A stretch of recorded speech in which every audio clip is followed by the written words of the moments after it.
मैंने अपनी preparation NEET के 4 महीने पहले स्टार्ट की थी और उस वजह से मेरा मार्च एंड तक भी सिलेबस कंप्लीट नहीं हो पाया था। मॉक टेस्ट में भी मेरा स्कोर कंसिस्टेंटली अच्छा नहीं आ रहा था। इसे फिक्स करने के लिए मैंने बहुत सारी यूट्यूब स्ट्रैटेजी वीडियोस और गाइडेंस वीडियोस देखी, लेकिन किसी में भी मुझे एक्शनेबल नॉलेज नहीं मिली जो मैं अपनी करंट स्टेज पर अप्लाई कर पाती। लेकिन मेरे पास लास्ट का सिर्फ 1 महीना बचा था, तो होप लूज़ करने की जगह आई टुक माई डायरी एंड पेन और मैंने अपने लिए लास्ट 1 मंथ स्ट्रैटेजी क्यूरेट की।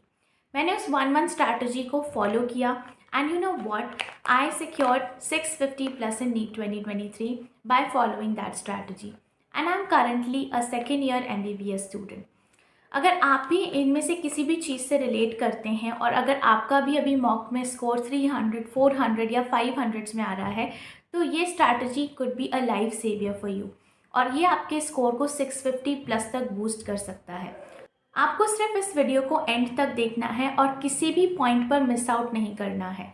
अगर आप इस वीडियो को एंटायरली देखते हैं और हर पॉइंट को अपनी स्ट्रैटेजी में अप्लाई करने की कोशिश करते हैं, सो आई इंश्योर यू कि आपको इम्प्रूवमेंट देखने को ज़रूर मिलेगा। मैं आपके साथ कोई basic strategy NCERT question solving के बारे में बात नहीं करूँगी।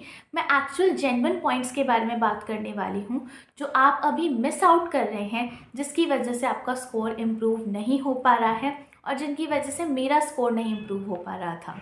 So watch this video till the end. Hi everyone, this is Samiksha and let's get started. I recently started this code which is make a commitment and you can climb mountains. तो मैं इस video को start करने के पहले चाहती हूँ कि आप एक कमिटमेंट करें खुद से by commenting down your current mock test score. जितना भी स्कोर, जिस भी रेंज में आपका स्कोर आ रहा है, कमेंट दैट डाउन और खुद से कमिटमेंट कीजिए कि आप इस वीडियो को पूरा देख के अपने लिए बेस्ट 1 मंथ स्ट्रैटेजी बनाएंगे और फिर अपना इम्प्रूव्ड फाइनल स्कोर कमेंट करने आएंगे। Okay, so this is something जो मेरी सबसे बड़ी मिस्टेक थी। मैं स्ट्रैटेजी बनाने के पहले कुछ भी रैंडमली पढ़ रही थी और मैं बहुत मेहनत से पढ़ रही थी, बट उसका कुछ रिजल्ट मुझे नहीं मिल रहा था और ये mistake most of the aspirants करते हैं। This is the real time to do the smart work.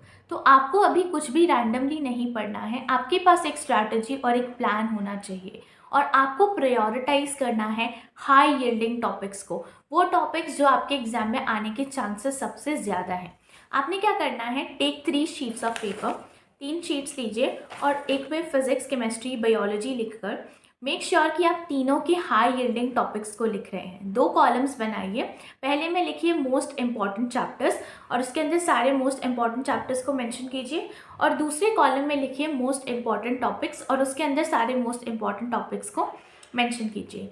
जब भी आप किसी चीज़ को रिवाइज कर रहे हैं, पढ़ रहे हैं, तो देखिए कि क्या वो उस लिस्ट में फॉल करते हैं। अगर हाँ, तो आपको उसके ऊपर एक्स्ट्रा इंपॉर्टेंस, एक्स्ट्रा फोकस देना है, उसके ऊपर ज़्यादा क्वेश्चन प्रैक्टिस करनी है।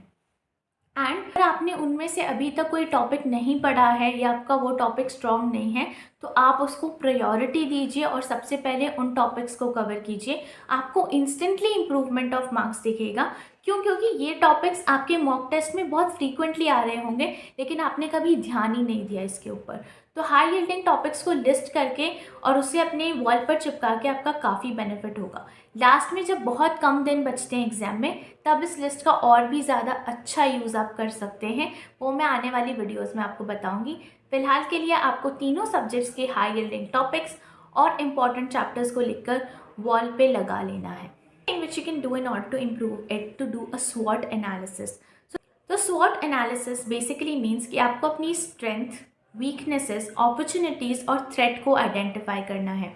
ऐसे कौन से टॉपिक्स हैं जो आपको बिल्कुल अच्छे से आते हैं, वो आपकी स्ट्रेंथ्स हैं।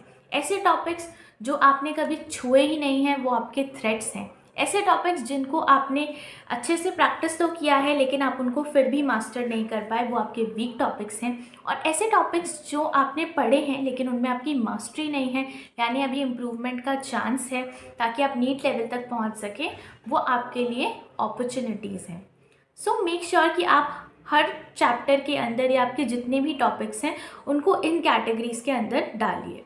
और इन कैटेगरीज़ के अंदर डालने के बाद आपको क्या करना है कि अपनी हाई यील्डिंग वाली लिस्ट से इस SWOT एनालिसिस वाली लिस्ट को मैच करके देखना है। ऐसे टॉपिक्स जो आपके थ्रेट्स हैं या वीकनेसेस हैं और हाई यील्डिंग टॉपिक के अंदर आते हैं, मेक श्योर आप सबसे पहले उन टॉपिक्स को, उन चैप्टर्स को कंप्लीट कर रहे हैं। ये करते ही आपको आपके स्कोर में इम्प्रूवमेंट देखने को मिलेगा।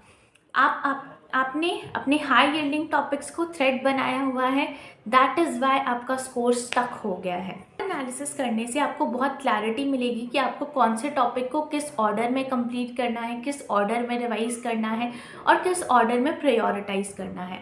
बिलीव मी, स्वॉट analysis could be a game changer for you. अगर आप अभी तक रैंडमली पढ़ रहे थे तो स्वॉट एनालिसिस से आपको इंस्टेंटली कुछ दिनों में ही मॉक टेस्ट में इम्प्रूवमेंट देखना आप स्टार्ट कर देंगे। सो डू दिस स्वॉट एनालिसिस। और अगर आपको कोई भी प्रॉब्लम आती है in doing that, you can comment it down and ask it to me. I am always here to help you. Mistake notebook I hope आप में से बहुत लोगों ने बनाई होगी, और अगर नहीं बनाई है तो अभी से बनाना स्टार्ट कर दीजिए।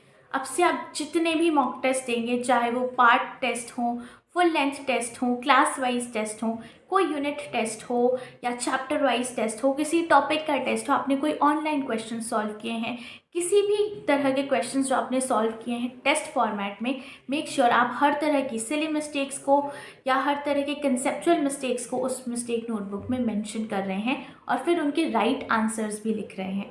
रॉन्ग आंसर्स भी मेंशन कीजिए और राइट आंसर्स भी मेंशन कीजिए, और फिर उसको सजा के नहीं रखना है।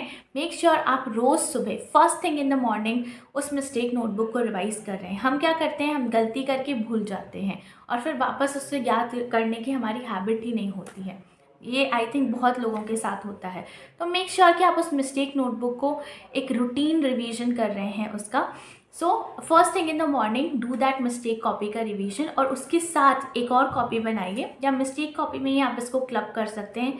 मैंने पर्सनली एक अलग सी कॉपी बनाई थी जिसके अंदर मैंने वो सारी चीज़ें लिखी थी जो मैं बहुत जल्दी भूल जाती हूँ, जैसे एनिमल किंगडम, प्लांट किंगडम या डाइवर्सिटी वाली यूनिट के एग्जाम्पल्स हैं।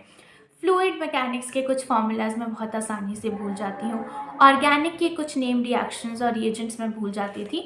सो आई मेक श्योर कि मैंने वो सारी चीज़ें जो मैं बहुत आसानी से भूल जाती हूँ, मैंने उन सब चीज़ों को उस नोटबुक के अंदर मेंशन कर लिया। वो बहुत छोटी सी नोटबुक थी और मैं मिस्टेक नोटबुक और उस नोटबुक को रोज़ सुबह रिवाइज़ करती थी। इससे मुझे बहुत हेल्प मिली, क्योंकि जनरली वो ईजी टू फॉरगेट वाले जो क्वेश्चंस हमारे होते हैं, जो टॉपिक्स होते हैं, वो ऐसे होते हैं कि वो वन वर्ड है, लेकिन जस्ट बिकॉज आप भूल गए आपने अपने 4 मार्क्स लूज़ कर दिए या तो 5 मार्क्स लूज़ कर दिए। तो अगर आप पहले ही सुबह सुबह उन्हें रिवाइज़ कर लेंगे तो उसमें से तो रॉन्ग होने के चांसेस आपके बहुत कम हो जाएंगे। उसमें तो कोई सिली मिस्टेक वाली बात है ही नहीं। तो ये इजी टू फॉरगेट वाली चीज़ों को अगर आप याद कर लेते हैं, आप बहुत सारे मार्क्स अपने बहुत आसानी से इम्प्रूव कर पाते हैं, और ये मैंने इम्प्रूवमेंट देखा था। इसलिए आई एम सजेस्टिंग यू कि first thing in the morning सुबह सुबह छत पे चक्कर काटते हुए what you have to do is कि आपको अपनी मिस्टेक कॉपी को और इस ईजी टू फॉरगेट वाली चीज़ों को रोज़ मेमोराइज करना है। ना fourth thing is I want to talk here about revision. तो रिवीजन के ऊपर ये वीडियो नहीं है, तो मैं कोई रिवीजन स्ट्रैटेजी वगैरह डिस्कस नहीं करूँगी। अगर आपको इंटरेस्टिंगली अपना रिवीजन करना है तो आप इस वीडियो को देख सकते हैं। It will help you in with the tips and tricks of revision.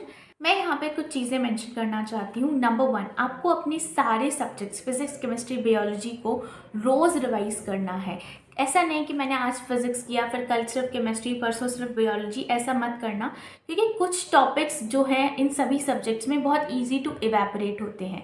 अगर वो आपके रनिंग में हैं तो आप उन्हें कर पाएंगे। अगर ये 2-3 दिन का गैप लग जाएगा उसे रिवाइज करने में या उसे सामने आने में, तो आप उसे भूल जाएंगे। सो मेक श्योर कि आप हर सब्जेक्ट को रोज़ पढ़ रहे हैं। किसी सब्जेक्ट को आप पर्टिकुलर दिन ज़्यादा टाइम देख सकते हैं, किसी को कम, लेकिन इसका मतलब ये नहीं है कि आप किसी सब्जेक्ट को एक दिन छू ही नहीं रहे हैं और सिर्फ पूरा दिन एक ही सब्जेक्ट को डेडिकेट कर दे रहे हैं। लास्ट के टाइम में मेरी तरफ से आपका यही सजेशन रहेगा कि आप हर सब्जेक्ट को रोज़ पढ़ रहे हैं। It will be very helpful for you, क्योंकि आपके तीनों सब्जेक्ट्स अगर रनिंग में रहेंगे तो उसमें से चीज़ें भूलने के चांसेस आपके बहुत कम हो जाएंगे। थिंक अबाउट रिवीजन इज, जो टॉपिक्स और जो चैप्टर्स अब आपने बहुत अच्छे से कर लिए हैं और उनके शॉर्ट नोट्स भी आपके पास हैं, मेक श्योर आप उन शॉर्ट नोट्स को भी रोज़ सुबह एक बार गो थ्रू कर रहे हैं, ताकि जो आपकी स्ट्रेंथ है वो वीकनेस में कन्वर्ट ना हो।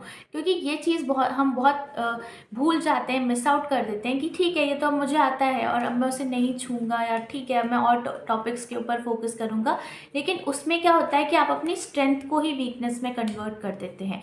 तो आपकी स्ट्रेंथ्स बनी रहे, उसके लिए भी आपको एफ़र्ट लगाना पड़ेगा, और वो एफ़र्ट आप ऐसे लगाएंगे कि रोज़ अपने शॉर्ट नोट्स जो आपके स्ट्रेंथ टॉपिक्स हैं उनका कर लीजिए, शॉर्ट नोट से रिवाइज़ कर लीजिए। It will not take much of your time, लेकिन उससे आप उन चीज़ों को भूलेंगे नहीं और वो आपकी स्ट्रेंथ्स बने रहेंगे, और एटलीस्ट उन टॉपिक्स और उन चैप्टर्स से आप अपने मार्क्स लूज़ नहीं करेंगे। टिप है कि अगर आपको कोई चीज़ बिल्कुल याद नहीं हो रही है, कोई टॉपिक बिल्कुल याद नहीं हो रहा है, बहुत दिक्कत आ रही है आपको उसके साथ, तो what you can do is कि आप कंटिन्यूसली 3 दिन तक उस चैप्टर को रिवाइज़ कीजिए या उस टॉपिक को रिवाइज़ कीजिए। आज पढ़ा, फिर कल कुछ और पढ़ा, उसके साथ वापस से उसको रिवाइज़ किया, परसों कुछ और पढ़ा, फिर वापस से उसको रिवाइज़ किया। तो अगर आप 3 दिन तक कंटिन्यूसली किसी चीज़ को रिवाइज़ करेंगे तो आप उसको रिटेन रख पाएंगे और आप उसको याद कर पाएंगे। Okay, so these are my revision tips for now. इसके अलावा अगर आपको और रिवीजन में कुछ भी डिटेल टिप्स चाहिए तो आप इस वीडियो को देख सकते हैं, it will be very helpful for you. The last one is कि आप रोज़ एक मॉक टेस्ट सॉल्व करें। आई अंडरस्टैंड जब हमारे मॉक में मार्क्स अच्छे नहीं आते हैं तो हमारा देने का मन भी नहीं करता है, और हमें लगता है कि टेस्ट देने की जगह मैं कुछ और पढ़ लेता हूँ तो शायद उससे मेरा स्कोर इम्प्रूव हो जाएगा। मॉक टेस्ट देके तो मेरा टाइम वेस्ट ही होना है। लेकिन अगर आपके मार्क्स 400 500 के समथिंग आ रहे हैं, इट मीन्स आपने पढ़ाई तो की है, आपके बेसिक कॉन्सेप्ट्स तो हैं कुछ अच्छे, लेकिन कहीं कहीं पर कुछ गैप्स हैं जो आपको अभी फिल करने हैं, और उन गैप्स का नॉलेज आपको तभी मिलेगा जब आप मॉक टेस्ट देंगे। आपको आइडेंटिफाई ही नहीं कर पाओगे कि कौन सी चीज़ आपकी वीक है और कौन सी स्ट्रॉन्ग है अगर आप मॉक टेस्ट नहीं दोगे तो। और जो हम जो एवरेज लोग होते हैं उनमें यही प्रॉब्लम होती है कि हमें अपनी मिस्टेक्स ही आइडेंटिफाई करनी है। अगर हम उन्हें ही सुधार लेंगे so we can perform better. So हमें क्या करना है कि हमें रोज़ मॉक टेस्ट देना है, डिस्पाइट ऑफ आपका मन करे या ना करें, आपने रोज़ मॉक टेस्ट देना है और उसे एनालाइज भी करना है। आप मॉक टेस्ट के स्कोर को एकदम साइड में रख दीजिए, उससे कोई फ़र्क नहीं पड़ता है। आपके साथ ऐसा होता है कभी कभी हम सबके अच्छे स्कोर्स नहीं आते हैं, लेकिन आपको स्कोर को एकदम साइड में रख के और सिर्फ टेस्ट के एनालिसिस के ऊपर, और आप कम से कम सिली मिस्टेक्स करें, अपनी मिस्टेक्स रिपीट ना करें, इन सब चीज़ों के ऊपर ज़्यादा फोकस करना है। सो मेक श्योर कि आप रोज़ एक मॉक टेस्ट दे रहे हैं ताकि आप ज़्यादा से ज़्यादा नंबर ऑफ़ क्वेश्चन सॉल्व कर पाएँ। और आप देखिएगा जितने ज़्यादा आप मॉक टेस्ट देंगे उतना ज़्यादा प्रोबेबिलिटी है कि वैसे ही क्वेश्चंस आपको नीट के एग्ज़ाम में भी देखने को मिलेंगे। So this is it for this video. I hope इन सब चीज़ों को जानने के बाद आप अपने लिए बेस्ट 1 मंथ स्ट्रैटेजी को क्यूरेट कर पाएंगे, and after doing that what you need to be is discipline and consistent with जो भी स्ट्रैटेजी आपने अपने लिए बनाई है। मेक श्योर आप इन सभी पॉइंट्स का ध्यान रखें और इसे अपने डेली स्केड्यूल में इम्प्लीमेंट करने की कोशिश करें ताकि आपको बेस्ट रिजल्ट्स मिल सकें। और किसी भी क्वेरी के लिए you can comment down, I am always here to help you, and you can watch these videos next, कि आपकी हेल्प करेंगे in order to be more discipline and in order to handle pressure.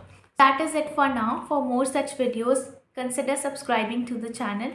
That is it. Thank you so much. Stay tuned.